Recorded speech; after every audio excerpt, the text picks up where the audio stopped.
Hello, dieters. My name is Jenny. I'm coming with true confessions today. All right, so I have to get my chart up to date. It's not up to date here. I apologize. I'm officially kind of on starting my second day of the HCG diet. All right, so everything's been non-conventional. I actually lost weight during the loading phase. Completely unheard of. Normally I gain about 5 to 6 pounds. But I think I had inflated numbers going into it due to water retention, and so that affected the scale. So I do not believe that I actually lost physical poundage during the loading days. By no means. All right, so I guess yesterday was considered day one. It was my first day of eating. Today will be my second day of eating. So I got on the scale today, and it said that I basically lost what I gained yesterday, and I only gained 0.1. So I lost 0.1, which makes me happy because I didn't do well yesterday. Here's all the factors that come into play. One, I'm still struggling with the fact that I'm still so sick, but I'm hungry, yet my palate is very dulled. And so really, I think partly why I was eating so poorly before is that sweets and very salty things are like some of the things I can taste. So I was eating tons of chips and lots of desserts leading into this diet. All right. Since the retreat, I guess at the retreat too. I think I started getting sick at the retreat, actually. All right. So yesterday I mentioned I had a bunch of errands to run and that. I'm so sorry. It seems like whenever I'm doing this video, I'm more relaxed and I'm more aware of the little pieces of dust and things that get in my eyes. Or maybe I do this all throughout my classes in the morning and I'm not even aware of it. I don't know. But I apologize when I'm constantly rubbing my eyes in the morning. Too early. What time is it? 5:32. I have a class that didn't get booked for this little time segment, so that's why I'm doing my video now. All right. So I was running around. I did a whole bunch of errands, and I got home at about 2. So I got up at 4. I taught my classes. I ran my errands. I was done at 2, and I was extremely exhausted. Extremely.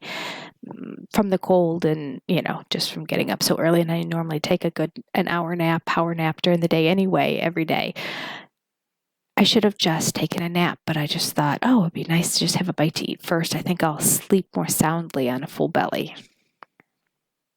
So I did. So I made a piece of chicken, and yes, it was breaded. It's still left over from my retreat.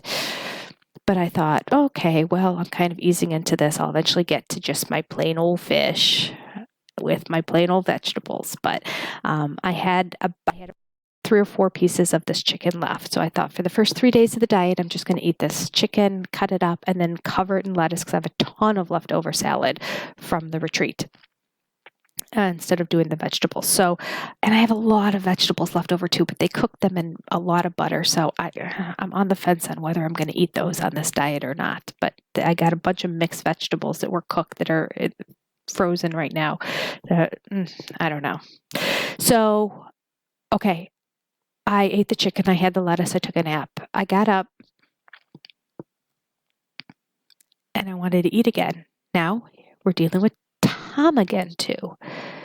Tom is just getting ready to start. So it's not in the heavy flow days when you normally would take off of HCG, but I'm always like aware of at what point do you really stop the HCG? Do you not?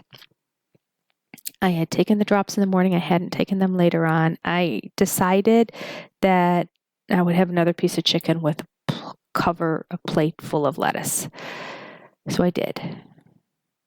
And then later in the day, I had popcorn.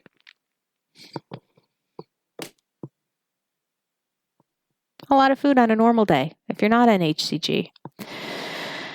So I went down 0.1. Could have gone down significantly more than that. But I was just very bad. I was looking today. I think part of it is the fact that I started eating as early as I did. when I didn't really need to.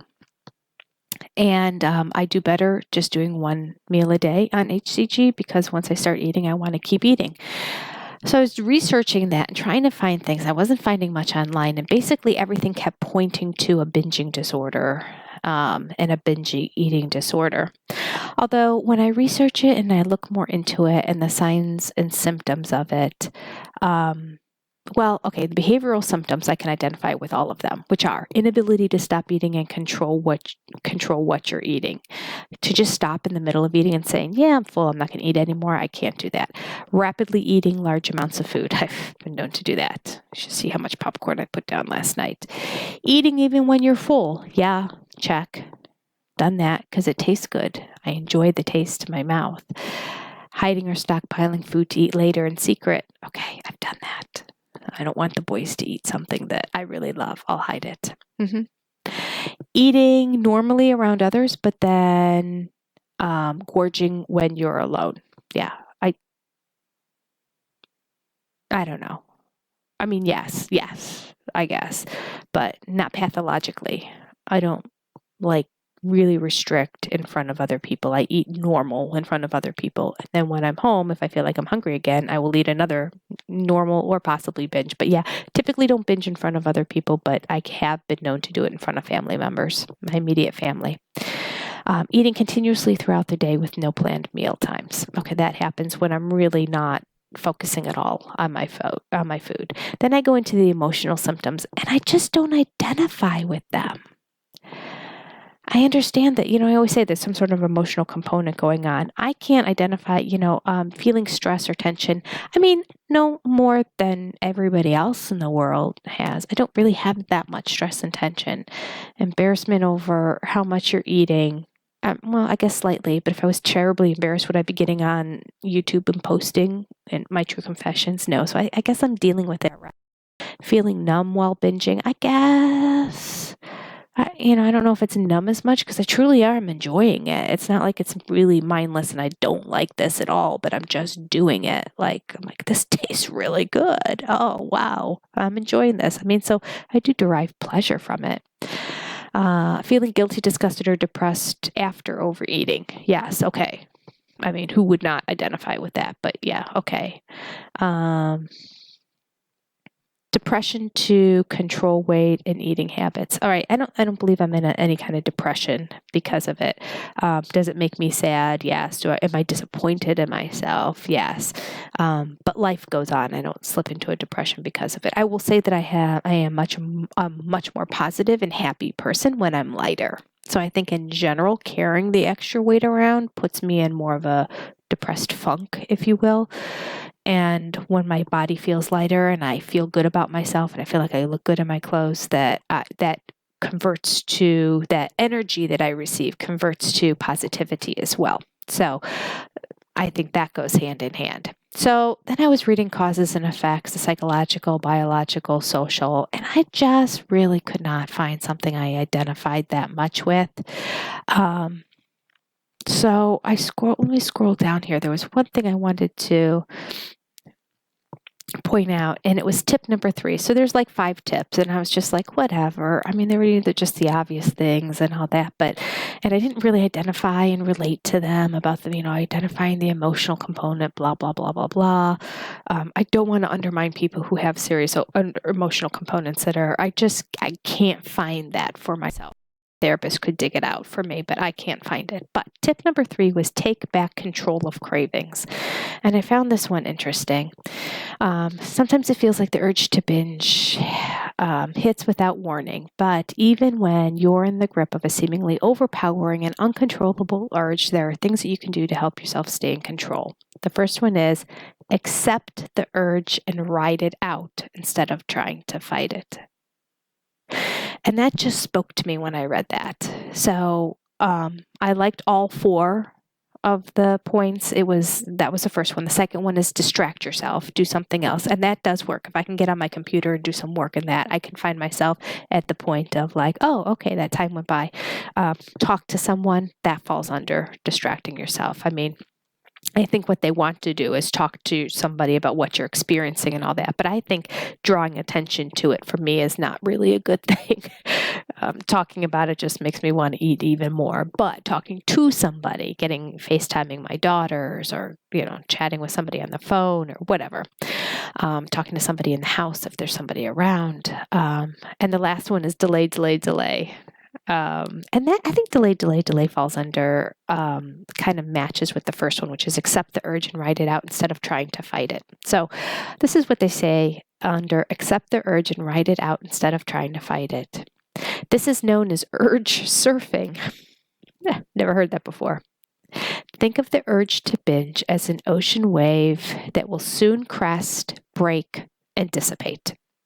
When you write out the urge without trying to battle, judge, or ignore it, you will see that it passes more quickly than you think. I just like that.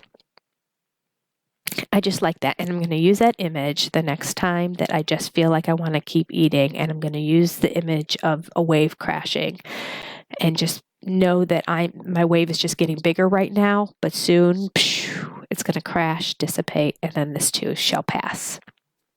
I hope that's helpful to somebody here today too. I'm sorry, I know I can sound all nasally. I can hear it in my own ears.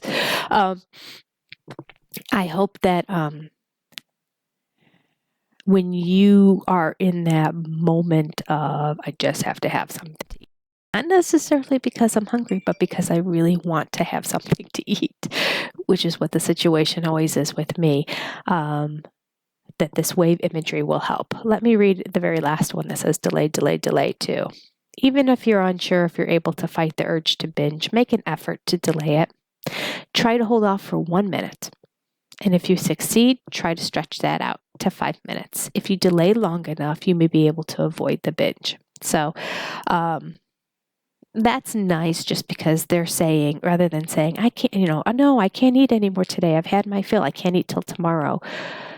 That may seem too overwhelming for some people. So if you say, listen, for this next 10 minutes, I'm not going to have anything, and then I'm going to see. The other thing that I think is really important in these moments is to make sure that we're drinking a lot, because our body frequently misinterprets thirst as hunger, and that has been a proven fact. So I tend to drink a lot during the day anyway, but yeah, I think for many people, and even for myself, to drink a whole bunch at that moment will help the urge, if you really feel like you are hungry, to subside.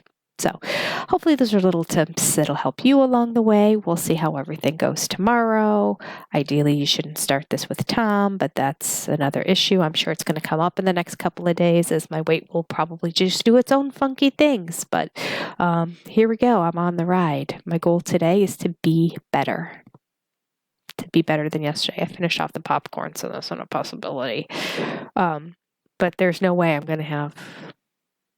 Now, the amount of chicken that I ate was probably about 4 ounces. It was probably the proper amount both times, so I'm not going to be too hard on myself. It's just double what I normally would eat on the diet. Maybe it was a little bit more than 4. I don't know. But the breading is what was really bad. And then, of course, the popcorn for a snack was the worst snack that I could have chosen if I wanted to have something later in the day. So just need to break that, and need to get myself to the point that I don't start eating at 2 o'clock, that I wait until what I normally do, which is around 4. And then I usually do much better with that. So we'll see how it goes. I am doing the drops right now, just once a day, because it's the beginning of Tom, so we'll see how that goes too.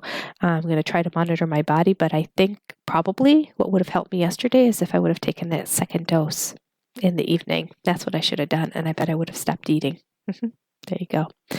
I didn't listen to my body.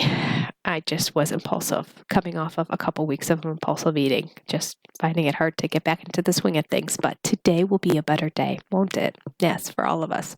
Okay, I got to blow my nose and then go teach a bunch of classes. I'll talk to you tomorrow with another update.